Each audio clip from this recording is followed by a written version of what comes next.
prêt qu'il a reçu parce qu'il a galéré, parce qu'il s'est battu pour pouvoir décrocher des financeurs.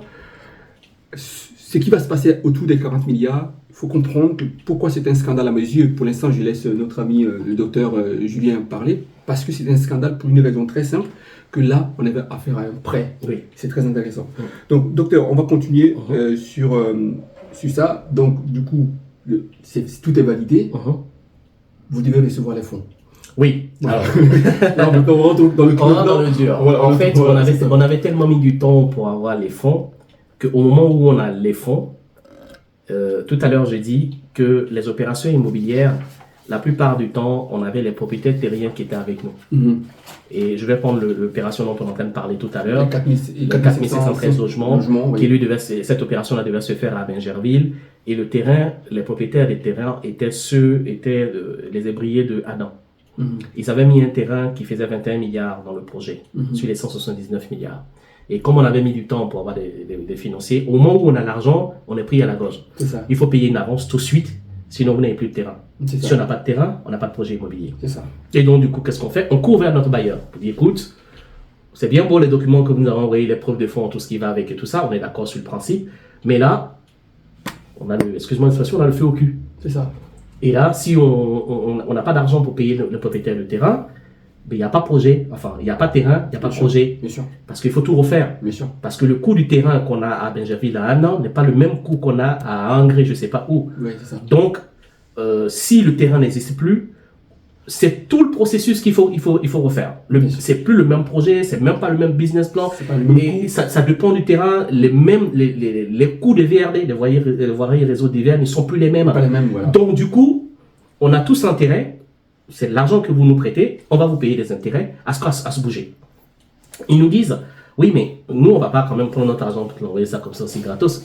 Juste parce que on t'a accordé un crédit, ok, mais il y a un processus. Et il faudrait nous saisir un notaire. D'accord. Et le notaire, c'est Maître Assalé Tano Jamari. C'est ça. Donc, j'écris à plusieurs notaires, dont Maître Assalé. Voilà. Je lui dis, je pense que le courrier est devant moi, voilà. sous les yeux, Je dis à Maître Assalé, écoute, nous, d'ici immobilier, nous avions une opération immobilière, on a des bailleurs qui sont à tel endroit, qui nous demandent aujourd'hui de saisir un notaire pour plusieurs choses. Une des choses est d'abord d'être notaire de l'opération immobilière. Deux choses, c'est que c'est chez le notaire qui fait la vente du terrain. Troisième chose, c'est le notaire qui sécurise les fonds qui arrivent. Et quatrième chose, c'est le notaire, quand il vend les maisons aux acquéreurs, c'est lui qui récupère l'argent. Et cinquième chose, au moins il peut garantir que les fonds qu'on a pris vont repartir à un moment bien donné. Oui, bien sûr. Donc, on se réveille du jour au lendemain, après il faut trouver un notaire. Donc, on écrit à plusieurs notaires, lui il nous répond. Et puis, Maître Assalé, voilà. Donc, quand il nous répond, le courrier, le Maître Assalé ne nous a pas répondu parce qu'on avait les beaux yeux. Maître Assalé nous a répondu, nous a demandé l'extrait de CABIS, enfin l'extrait de registre de commerce, notre parution dans le journal officiel. Il a vérifié d'abord est-ce que la société était dûment constituée. C'est le travail d'un notaire. Mais bien sûr. Ensuite, il prend possession des documents, il vérifie auprès de Forest Capital si on n'est pas en train d'envoyer des faux documents, il se rassure de ce côté-là. Et quand il a fait tout ça, il s'est dit tiens, il confirme auprès du bailleur que je suis, moi, notaire, je peux aller sur cette opération immobilière parce que j'ai vérifié le terrain n'a pas de litige, les propriétaires sont avec moi, les origines des documents ont été déposées chez moi, c'est moi qui m'occupe aujourd'hui de la vente du terrain. Ok, c'est moi, il m'a fait un courrier de saisine qui dit c'est moi qui vais vendre les maisons, donc je vais superviser tout ça. Une fois à partir du moment où tout ça c'est fait, donc on va insister là-dessus parce que c'est intéressant, parce que je garde en tête, parce que moi, ce qui est bien avec ton dossier, c'est que j'ai plus connaissance de ton dossier. Je ne parle pas de ça comme ça. Oui, bien sûr. D'ailleurs, toi et moi, on a travaillé en amont là-dessus. C'est pour rassurer les Ivoiriens que c'est pas un dossier. Ah oui, non, je pense que voilà, j'ai tous les dossiers, tout le dossier avec moi. Donc, on va récapituler ici parce que c'est très important pour la suite, on va comprendre. Donc, votre bailleur, quand vous avez demandé l'argent, autrement vous perdrez le terrain, il vous a proposé de saisir un notaire. C'est ça. Et vous avez écrit à plusieurs notaires. C'est ça. Et c'est Maître Assalé qui vous répond. Et Maître Assalé va vérifier non seulement votre identité commerciale, entre guillemets. C'est ça. Il va vérifier tous les documents que vous donnez. Il va prendre contact avec le bailleur. C'est ça. Donc jusque-là, Maître Assalé, qui était qui est un avocat, Un notaire. un notaire, donc en opération immobilière, il a vérifié tout ça, mais il n'y a pas de problème. Non, mais la société est dûment construite, les bailleurs existent, et tout ça. Et ils vont même aller plus loin. Dès l'instant où Maître Assalé dit qu'ils donnent son OK, ils font ce qu'on appelle, ils envoient un document qui s'appelle le NCNDA, qui est le non-contournement. Le non-contournement, ouais. Voilà. Ouais. Ah oui, j'ai vu ça, ouais. Voilà. Ce document-là qui dit, nous, bailleurs, on connaît Maître Assalé, à qui on envoie les fonds, qui lui connaît Dr Kofi, donc d'ici immobilier, Ouais. qui lui a connu Tébili Michel. C'est ça. Ah, c'est-à-dire en fait, l'une des parties ne peut pas sauter l'autre. Il y a une forme de hiérarchie en fait dans la relation. Ouais. Voilà. Et donc, ce document-là arrive, chacun signe. Maître Assalé signe, met son passeport. C'est à quel moment donné dans le document, vous allez voir le passeport de Maître Assalé. À partir du moment où on signe ce document-là, les bailleurs envoient un document qui s'appelle un Memorandum of Intent. C'est ça. Un MOU. Dans ce type de financement.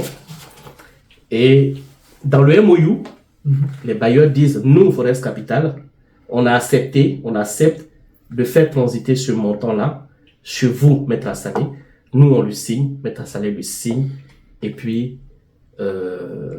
les bailleurs signent. Ouais. C'est parce que ce qui est intéressant dans votre dossier, en fait, quand le fonds doit arriver, le fonds ne vient pas sur le compte de DC Immobilier. Non, le fonds va sur le compte du notaire. C'est lui qui est censé acheter le terrain. Voilà. Ça, c'est très important parce que c'est un détail qui, peut-être pour moi, c'est le détail central de votre dossier. Parce qu'à partir de ce moment-là, vous ne recevez pas le fonds, mais ça passe par le notaire. Le notaire. Voilà. C'est ça. Et quand tout ça c'est fait, ils envoient le proof of fund. Oui, c'est ça, la preuve de fonds. Voilà. Et ce document-là, c'est le bailleur qui demande à sa banque, écrit à la banque de Maître Assalé et dit-leur que on a suffisamment de fonds pour financer l'opération immobilière. C'est ça, c'est là, c'est sous mes yeux, ouais. Voilà. Ce document-là, quand il vient, il y a une copie qui arrive chez Maître Assalé et il y a une copie qui part à la banque.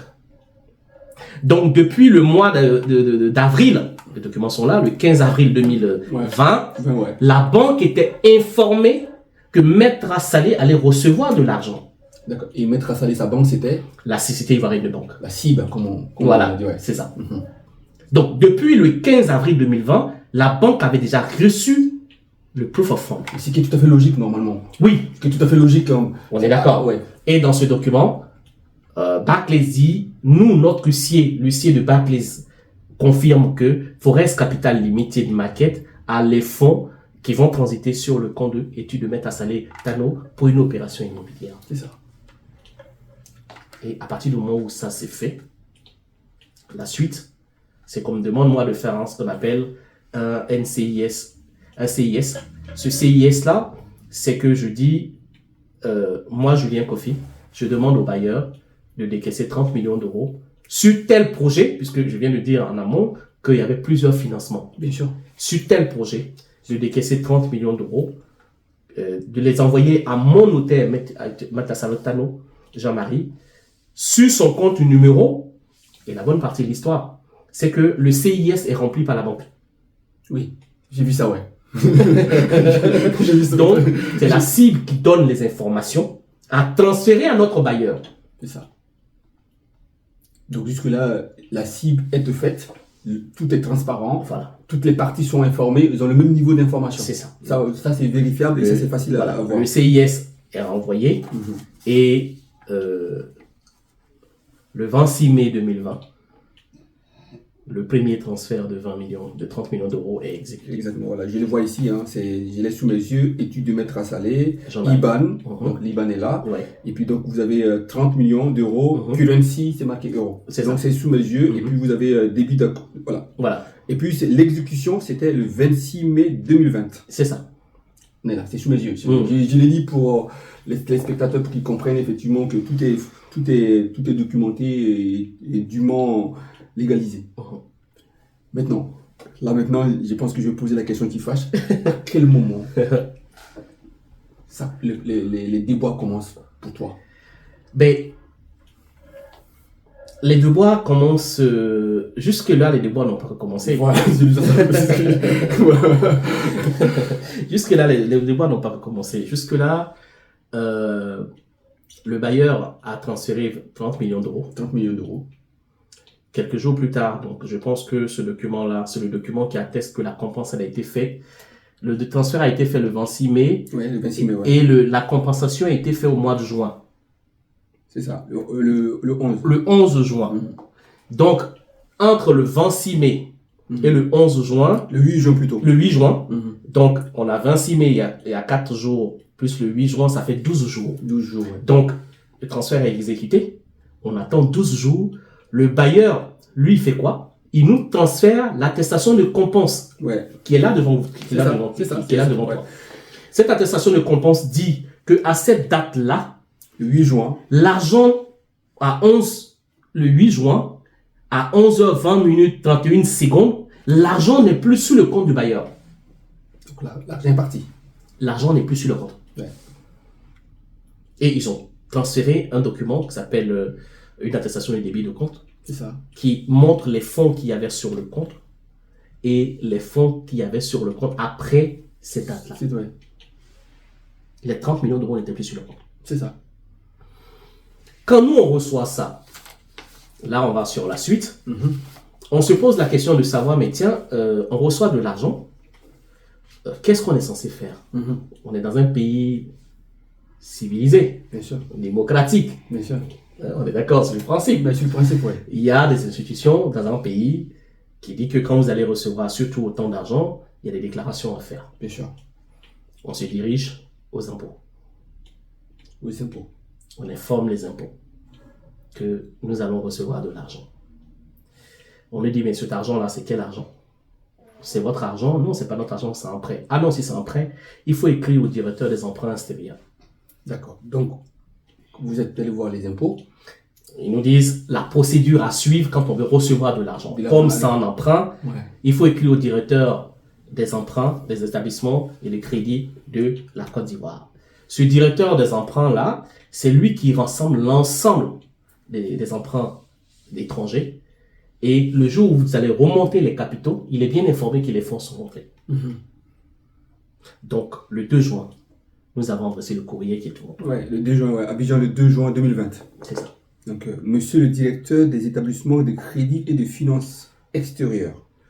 Et le courrier a été réceptionné ouais. Là, dans le tampon. Ouais, le 2 juin 2020. Courrier arrivé. C'est ça. Moi, c'est la référence du courrier que je regarde parce que c'est très important pour moi. Voilà. Donc, moi, j'ai écrit au directeur en me disant, nous, d'ici Immobilier, nous avons eu un prêt à l'extérieur. Il y a eu 30 millions d'euros qui ont été décaissés. Nous allons recevoir cet argent en Côte d'Ivoire pour le projet immobilier.